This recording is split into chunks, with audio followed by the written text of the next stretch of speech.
Hello everyone, today I have something that I really like to show you. Not just I like it, but my kids. I asked them what they like the most from our homeschooling curriculum. I already know that Matthew C is something that they really enjoy, but also the other thing that they get really excited about is when I tell them that we're going to do this. And this is called Wordly Wise, and it's something that helps your children to develop their vocabulary. So I'm going to show you the two levels. The first level that I used for their kindergarten, and the next level that we're about to start, in particular for my daughter's first grade. So that's going to be book 1. And the first one is book K, so those are the levels. And I think something also important to point out is that it's a curriculum that both of my children that are one school year apart can do together. Let's go ahead and get started. I bought the whole packet, which includes so I'll show you book 1, how they come. I haven't opened it yet, so just to give you an idea of how big they are. These are concept cards, and they go with the lesson. In the beginning, when you're about to start one lesson, which typically is designed to last for about 2 weeks. I'll go more into detail when I show you the actual teaching guide. But these are concept cards that have like a picture like this, and I'll show you the one that's already open. So I don't know exactly how many. Let me see. It doesn't say a number, but about this many. And so they'll give you a picture to help your children be introduced to whatever the vocabulary word that the lesson is going to, the story is going to be about. And I really like these. These get my children's attention very well. They like looking at them. And the quality is really nice. It's really thick. So along with that comes these picture cards, and so it's a lot of them, and it's pretty much the same thing, but for every lesson I believe you have 10 of these picture cards. So you'll have more words, and these are the words that will be included in the story, which I'm going to show you right now, and the picture. So you use these as the teaching lesson plan tells you. It even gives you like the sorry, my throat again. Let me get some water.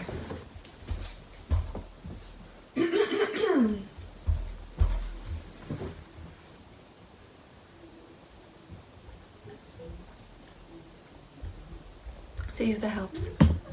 Okay, so yeah, so a lot of pictures, and it tells you when to which ones to use.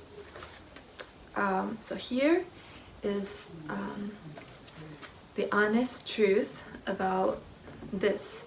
I don't know if it was just my experience, and I guess I didn't care enough to actually like email them about it, but there have been some cards that are missing. It doesn't seem like there would be, but for the book K, it's got to be at least 5 at least that they've been missing, like throughout the lessons. And I'm almost done, so I guess that wasn't too much, but still, you know, you expect to have all of the cards. These cards, I haven't had problem with the actual concept cards, but so, you know, it's what I did in the beginning was to I just got a piece of paper and I just wrote the word, and on the back I kind of just drew a picture that goes with it.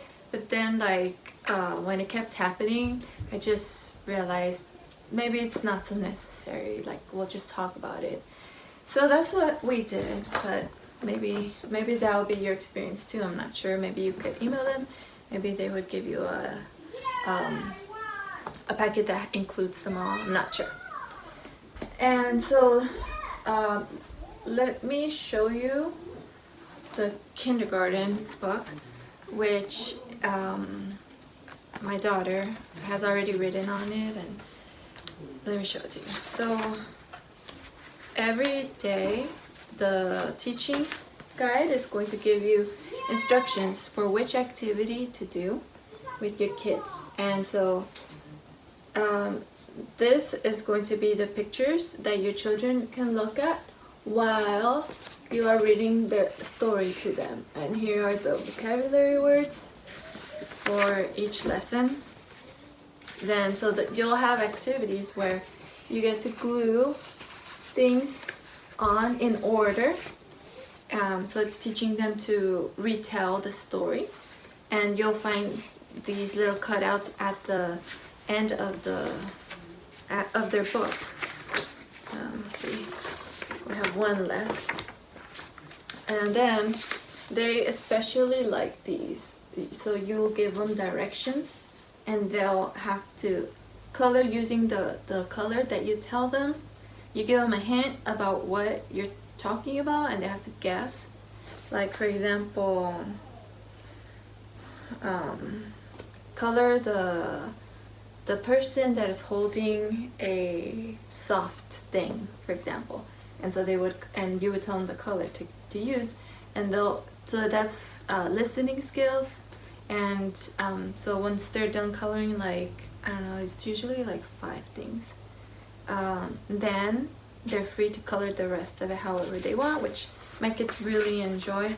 They like this, but after a while they already know what to do even without my instructions, which is just, you know, circling the thing that goes with the word.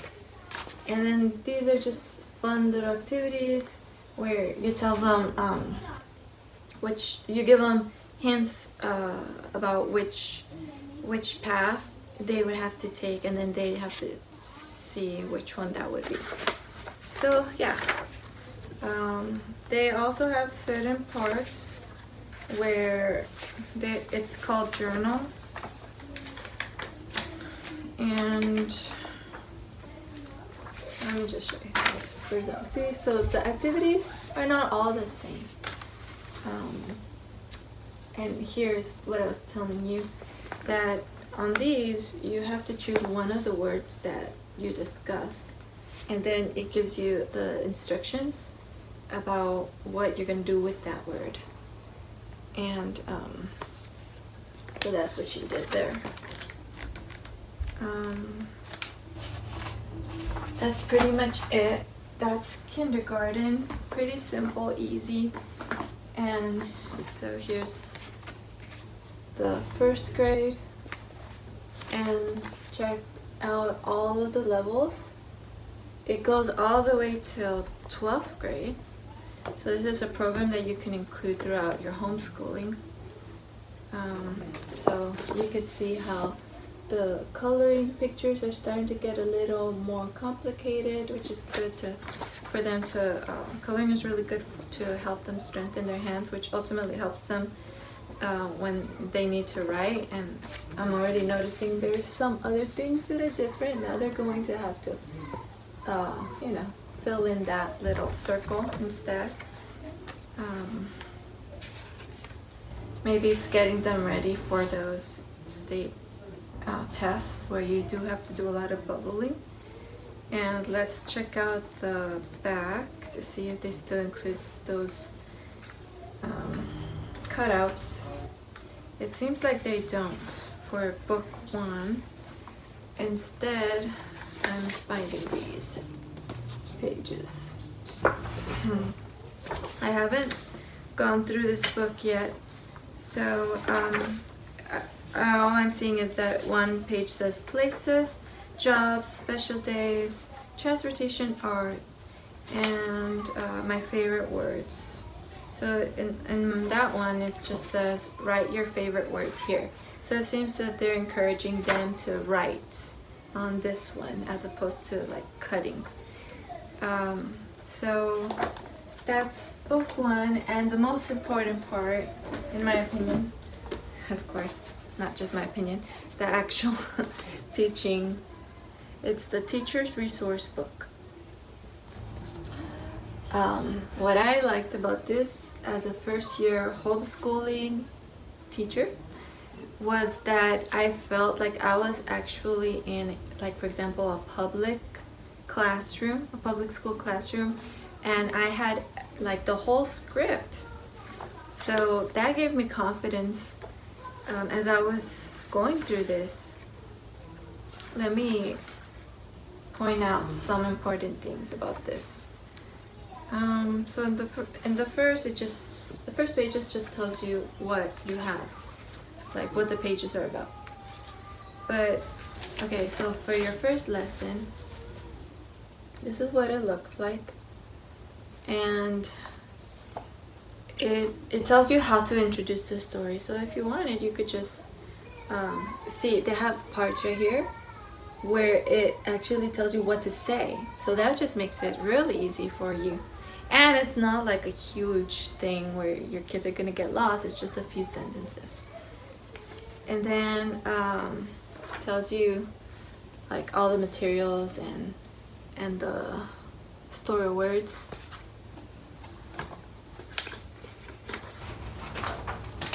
So here, for this lesson, you would be introducing these 5 words, and it tells you exactly what to say and even how to define the word, so you don't have to be thinking about it on your own. So then the story is not too long for this book. It usually takes us maybe 5 minutes to read through it,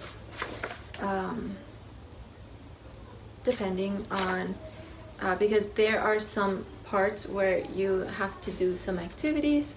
So you put your finger on picture number 1 of the student book that I showed you, and then there's like, I think there's like 2 or 3 sections where you can ask them questions. So it's kind of split up into paragraphs, and the words that you're introducing are in bold. And that's gonna help you with some of the other activities where you're going to be reviewing that. So for example, on another day, you're going to be reading the same story, and the activity will be like, put your finger on your nose when you hear one of the words that we're reviewing today. And so what I found fun is that if your kids are not excited about doing that, you can think of other things that you could do. Like, we would make a silly noise whenever you would hear it, or I would place the words somewhere, like, or even on the floor, and whenever they heard the word, we would use like little teddy bears or any little object. The teddy bears were cute and fun, so they would put it on the card. Or like sometimes I would tell them because my son and my daughter are on different levels reading wise, so if to make it fair, I would say, okay, well, this is your turn, or it's your turn, we're gonna take turns, because obviously my oldest would get it right all the time. So then for my son, I would just say, okay, fear, what sound does it begin with, what letter? And he would figure that out, and then he would be able to better guess where to put the teddy bear. Whereas for my daughter, I would ask her to well, I would want her to just find the word because that would be harder for her, right? So, or you could ask her to try to spell it out. So you could do your own way of doing it, use like going along with what they're telling you to do. The curriculum is designed so that you're reading the story about two to 3 times, but each time you're doing different things and you're covering different words. So they have sometimes a day where you share a poem. And also I should mention that this is designed so that you are only doing 3 days in the first week, and then on the next week you're still on this lesson, you're still on this story, but you also will have 3 days, and at the end you have a formal assessment. So the formal assessment, I'll just show you, it's just gives you the directions. The formal assessment, you go to the back and it gives you a checklist, just like if you had this many students, right? You write your student's name and then like you check. It gives you options here. Check is for full understanding, a little line is partial understanding, or 0 is no understanding. So if you wanted to go back and review that, you could. And so you could, I find that like for my youngest, you could ask, you know, what does sting mean? And you know, you're looking at it, but what does sting mean? And they could use this to try to come up with their own definition, or to remember the definitions that you went over with that picture. Anything else? They also have, on the kindergarten one, they have pictures if you wanted to print those out, or I guess you could just have your child color it from your book. And then it has like a little poem that goes with it, some instructions where the family could help the child remember and talk about these words. So it seems to me like this is a book that you would actually use in like a in-person classroom with many students, and this would be the activity that you send your child home with, where the parents help them to review. We didn't really have to do this, but it's an option. So real quick, let's just take a peek at book 1. I haven't seen it just yet. So it does have the assessment checklist at the back, and it does also come with those pages that I was telling you about. I might incorporate those pages this year, and it looks pretty much the same. Yeah. So every day we'll have different activities, and you work with this and this book and these cards. So it's really fun. It's very visual, which, you know, if you saw the other videos, I'm very visual, so I like anything that's visual. And I have noticed that my children's vocabulary has just expanded because of this, and it's really cool to hear my little 5-year-old like using these big words. So I like it, and I want to promote them having a larger vocabulary, because, you know, like when you take all of those state exams, what do they have there? Just a bunch of vocabulary questions. So I think that if you start them young, that will be easier for them to learn and be ready for those very important state exams in the future. So this is something that might be a little costly as well, but it's worth it in my opinion. It's fun, and it promotes vocabulary, and Also, there are activities where they have to use their hands, so that's helping them with their motor skills. It's helping them with their listening skills, which is very important. Critical thinking, and what else would I notice? It's one of those things that I don't have to get them excited to do. So, listening to stories, because reading to them is very important. So here you have fun short stories where you are doing that and you are asking them questions, which is part of the standards that we have to follow.